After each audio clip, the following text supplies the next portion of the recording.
Olá, amigos de Safras e Mercado, sou o jornalista Alessandro Carvalho. Hoje é quinta-feira, dia 14 de dezembro, estamos começando o nosso programa Papo de Câmbio, cumprimentando já nosso parceiro correspondente cambial, Lucas Berti.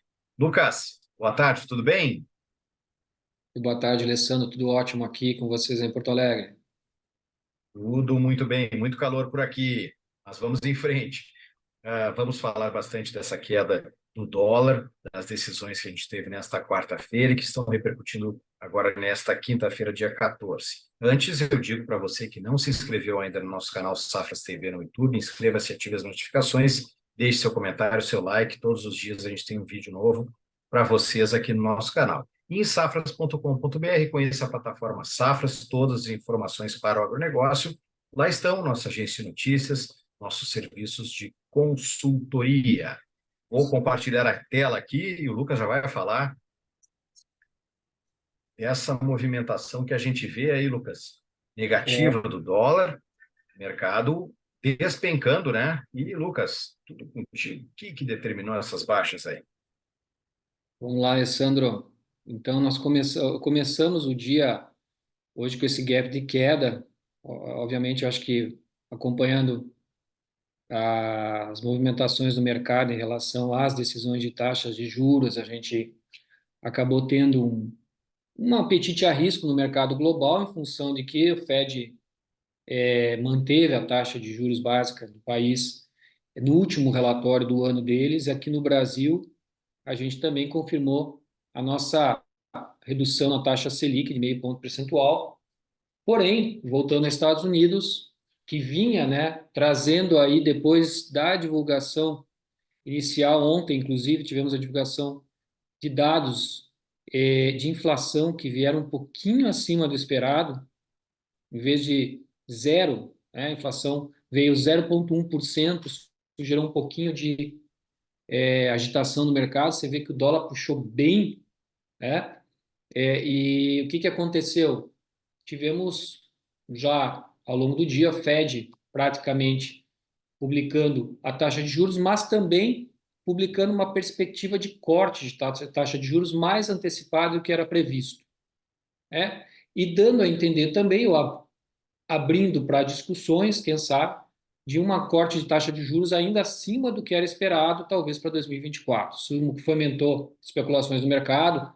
Dólar que vinha operando quase, você vê ali no nosso gráfico, se a gente observar desde o dia 21 de novembro, não, antes ainda, vamos ver ali do dia 14 de novembro, a gente vai ver o gráfico numa tendência desses dias de uma linha de oscilação, porém um canalzinho de alta, né? Hoje esse canal de alta foi rompido, a gente chegou a projetar, quem sabe, dólar podendo alcançar os R$ 5 ontem, mas você vê que puxou bem e foi a puxada dos últimos dias, se você olhar bem, a máxima quase de 4,98, o dólar entrou numa derradeira depois do Fed e abriu essa manhã de novo em queda. Por quê? Porque nós tivemos a Selic também, e na Selic também uma perspectiva, quem sabe aí no ano que vem, se fomentar aí dois cortes na taxa Selic também, até o relatório de março, até a reunião de março, ou seja, nós temos duas reuniões do Copom, uma em janeiro, final de janeiro e outra em março, prevê-se meio ponto percentual de corte e depois, a partir disso, 0,25% percentual. Porém, o Copom está muito atento ao mercado internacional e muito atento ao Fed, tá? Porque o próprio governo gostaria que essa possibilidade de corte fosse um pouco maior para o ano 2024. Já o Copom ainda muito cauteloso, vem fazendo uma política até bastante cautelosa e que vem funcionando e que vem controlando de uma certa forma os preços, embora a gente tenha algumas coisas que vêm surgindo aí, alguns percalços que vêm aparentemente surgindo no caminho, e 2024 podemos ter um ano, um cenário, uma fotografia de mercado um pouco diferente aqui no Brasil do que foi 2023. Mas falando precisamente do dólar, Alessandro, nós testamos uma alta. Se você olhar bem no gráfico ali, você pode ver no candle, né? Uma alta que não vinha sendo registrada desde da metade de novembro praticamente, desculpa, do início de novembro, onde nós temos aquele gap forte, se você quiser colocar o cursor até bem no início de novembro, acho que temos um gap onde rompeu para baixo, se manteve ali, né? Depois fechou praticamente alguns dias aqui e é uma perspectiva de voltar para aquela banda que nós vínhamos falando lá quando nós fazíamos os nossos comentários de outubro e início de novembro, entre um pouco acima de R$ 5. Não consolidou, voltou forte e agora o que a gente percebe é que, claro, o dólar se recupera um pouco da queda que houve hoje. Existe posição de compra, está mais comprador no book de preço nesse momento, ou seja, fomenta o lado comprador maior do que o lado vendedor e recupera um pouco cotado nesse momento a 4.900, vamos arredondar, né? Ainda em queda no dia, porque abriu com uma queda também forte, mas se mantém ainda em queda, porque fechou ainda ontem um pouco acima dos 4.900, né? Rompeu esse suporte para 4.915, rompeu o suporte, se manteve ali um pouco abaixo dos 4.900, mas encontra resistência para subir, tá? No book de preço a gente percebe uma postura vendedora já um pouco acima dos 4.900. Lucas, Diga. não, não, só para fazer aí um balanço rápido, né? Para citar alguns dados aí, a gente teve o Copom aqui no Brasil, né, reduziu 0,5 ponto percentual para 11,75% ao ano, o juro no Brasil. O Fed, Federal Reserve, Banco Central Americano, manteve a taxa em 25 a 5,5, né, mas indicando, assim como no Brasil, uma tendência, um viés de baixa para a taxa de juros. E o Banco Central Europeu, né, também hoje colocou aí uma tendência otimista em relação à baixa de juros. E o que a gente está vendo hoje nos mercados futuros de commodities, commodities agrícolas, petróleo? As commodities estão subindo e muitas subindo bem, né? No dia de hoje.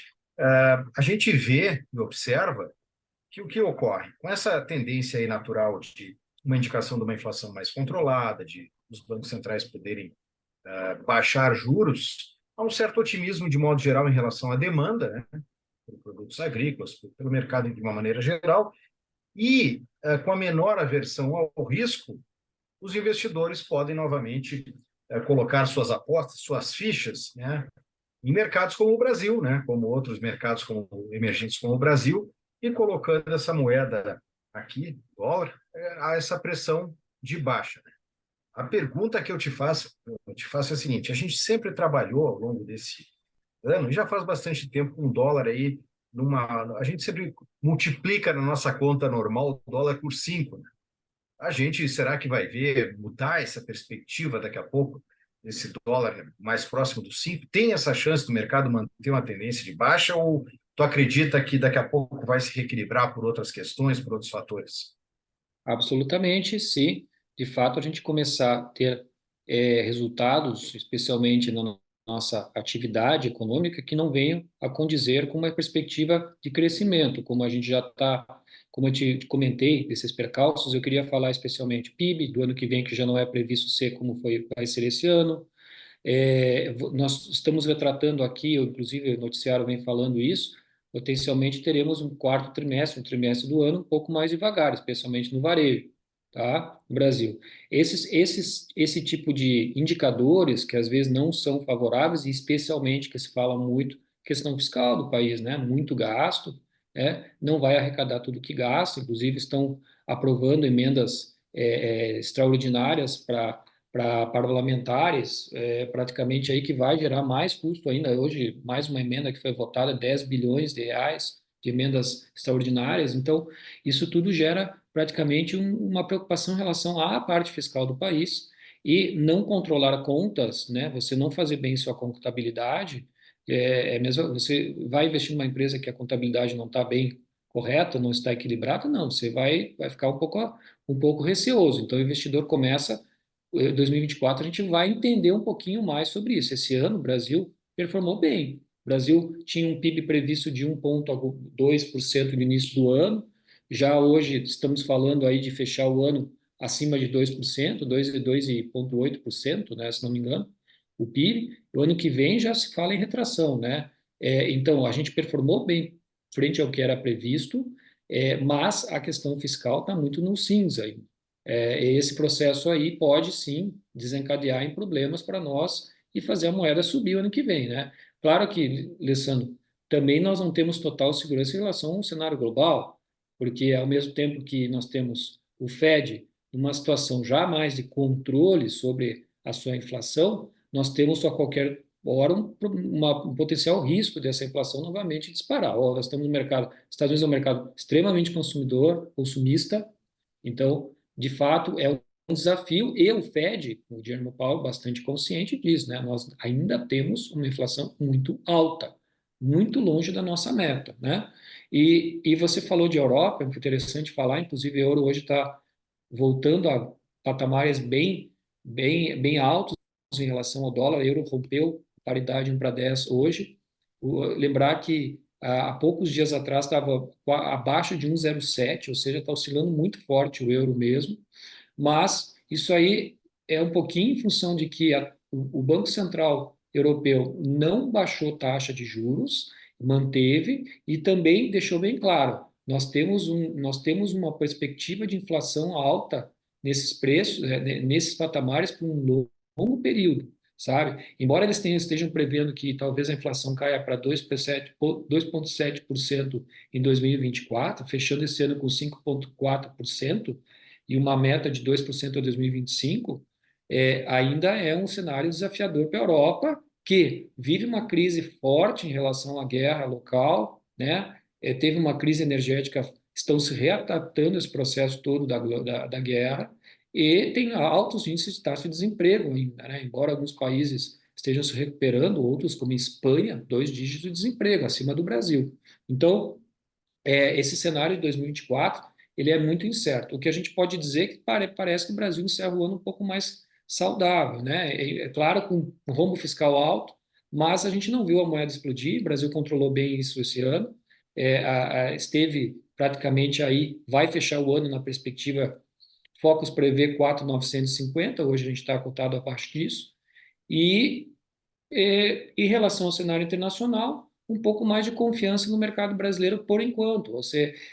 Frente a moedas emergentes, eu tenho denotado aqui, inclusive, anotado quais que são praticamente as moedas que recuperaram bem, foi o peso colombiano e também o peso mexicano. Subiram bem mais que o Brasil, mas também tinham caído muito na pandemia, né? Mas são países que estão performando bem, sua economia, México especificamente, estável. E Brasil, nesse momento, se você pensar em outros emergentes que a gente tinha no passado, que eram competidores, né, quando eu falava em apetite e risco, que era a Turquia, a Rússia, esses países estão com economias bastante desequilibradas, né, bastante instáveis. Né? A Turquia com praticamente aí desvalorização de mais 50% na moeda no ano. É bastante.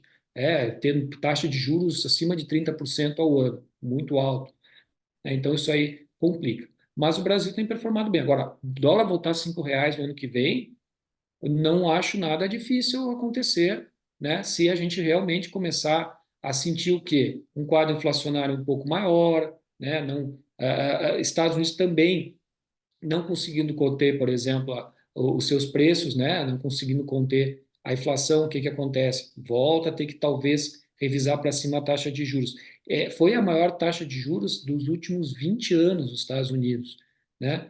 Com a possibilidade, segundo o Fed, de não haver mais revisão para cima, inclusive de iniciar um corte, começar a cortar a taxa de juros no ano que vem, né? Isso beneficiaria o nosso real, porque naquela equação que a gente faz simples, né, de juros Estados Unidos e Brasil, na medida que cai aqui, mas vai caindo lá, a gente ainda consegue ser um mercado, consegue ser ainda bem rentável aqui, tá? É isso, Alessandro, eu vejo nessa perspectiva. A gente pode esperar tudo desse dólar, tá? Mas, a princípio, um ponto desafiador para o Brasil é olhar sobre o pano de fundo, que é a nossa questão fiscal. Isso é desafiador. E isso pode ser um problema para o país, né, em relação à confiabilidade do investidor. Legal, Lucas. Quer falar alguma coisa aí sobre os próximos indicadores que podem mexer com o mercado? Então, Alessandro, a gente tem alguns indicadores que vão praticamente, talvez, influenciar um pouco mais a moeda, quem sabe, vamos acompanhar.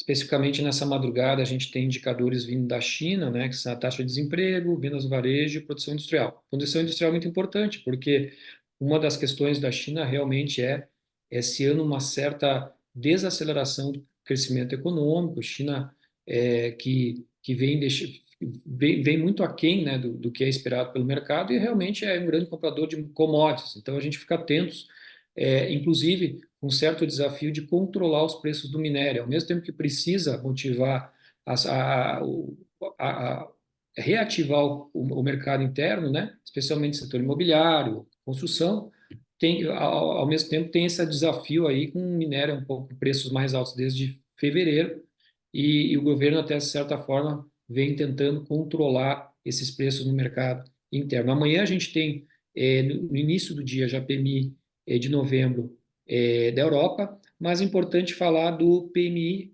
dos Estados Unidos, 11,45 de novembro, também dado que pode, sim, sem dúvida, aí, praticamente mexer nas moedas. Eu diria que a gente terá também para as próximas semanas as atas, né? Copom e Fed são importantes, porque uma coisa é a decisão da taxa de juros, outra coisa é todo o discurso por trás das taxas de juros, né? As perspectivas traçadas pelos dirigentes. Então, isso aí é importante a gente acompanhar nesse momento. Mas, a princípio, a gente vem encerrando o ano, se nada extraordinário acontecer, com dólar, até o momento, abaixo dos R$ 5.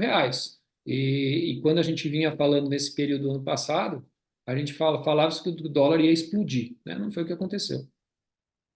Olha que legal, Lucas. E então, o teu recado final, Lucas, falando sobre tendência, que tu, olha, não somos, não temos bola de cristal, a gente sempre fala isso, mas tu diria que tu acredita mais no mercado, diante de toda essa cautela que existe com questões fiscais no Brasil, mercado que pode, de novo, ter esse dólar subindo, é mais interessante o momento para o comprador, para o vendedor? O que tu acha, Lucas? Eu sempre sou da opinião que dólar abaixo dos 5 é bom para o comprador. Eu sempre penso que o pior que se esperava ele não aconteceu, porque de fato o dólar é uma caixinha de surpresas, é o ativo mais instável que existe, né, para você tentar adivinhar onde para onde ele vai, é muito difícil. Então, quando eu falo com os meus clientes, eu digo: você esperava que ia estar tal patamar em tal mês, né? Você está com um patamar bem mais favorável. Acho que é o momento de comprar. Se o seu preço casado é um preço de venda aqui no Brasil mais alto do preço que está o dólar, aproveita, fecha as operações, vai em frente, né? Se você quer proteger, porque você quer tá bom o preço, proteja também.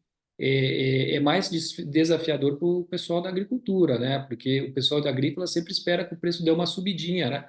Para poder vender, exportar, enfim. Eu acho que em relação ao dólar, eu não duvido que esse dólar possa voltar a 5, Alessandro. Até porque, se você parar para pensar, antes da pandemia, dizia-se que dólar a R$ 13 e pouco era um dólar defasado, tá? Em relação a questões inflacionárias e tal. É, eu acho que essa questão fiscal, ela é bem preocupante para o ano que vem, tá? A gente não tem praticamente uma noção de quanto vai ser esse gasto extra e as perspectivas em relação ao que se vendeu e a atividade esse ano para que vai ser os recebíveis do ano que vem, me parece que vai ter uma redução forte, né? A princípio. Então, pelas perspectivas que eu estou vendo, me parece que vai ser um ano desafiador para manter o dólar abaixo dos 5. Acho que assim responde a tua pergunta, não? Com certeza, Lucas. Excelente. Lucas, não sei se a gente vai ter mais um papo de câmbio nesse ano de 2023, mas eu quero agradecer a nossa parceria, agradecer a ti, que foi uma parceria muito legal. Não sei, quer falar alguma coisa do teu serviço, mas eu já digo que está a informação do Lucas, como chegar para os serviços dele relacionados a câmbio, está na descrição do nosso vídeo. Lucas, agora sim o teu recado final. Bom, Alessandro, eu quero agradecer, de fato, a agência Safras Mercado, que eu conheço vocês há muito tempo, já estive aí com vocês, e, sem dúvida, é muito importante esse espaço, porque uma coisa é a questão técnica do dólar, né? E a outra coisa é quando você acompanha no dia a dia o dólar e a dificuldade de quem precisa comprar e vender dólar, né? É uma tensão. Existem, existem estratégias que elas são do dia a dia que a gente monta, que são bem mais tangíveis e bem mais fáceis de fazer com que o operador, o exportador não sinta aquela dor quando está operando, né? Então, de fato, para mim é um privilégio estar nesse programa com vocês, poder falar daquilo que eu faço todo dia, que é acompanhar essa moedinha, né? Essa verdinha que sobe e desce, tá? E também de poder estar aí participando com vocês da equipe Safras. Vocês são uma empresa tradicional, é um privilégio estar aqui. Desejo um final de ano fantástico para vocês todos da equipe, tá bom? Excelente, Lucas. Um excelente final de ano, um bom Natal, boas festas para ti e para tua família. E destacando que, mais uma vez, que o contato do Lucas está na descrição do vídeo, nossas redes sociais todas também estão lá, assim como os nossos próximos cursos e eventos, tem o link lá para você se inscrever. Lucas, forte abraço, muito obrigado mais uma vez. Obrigado, a você também.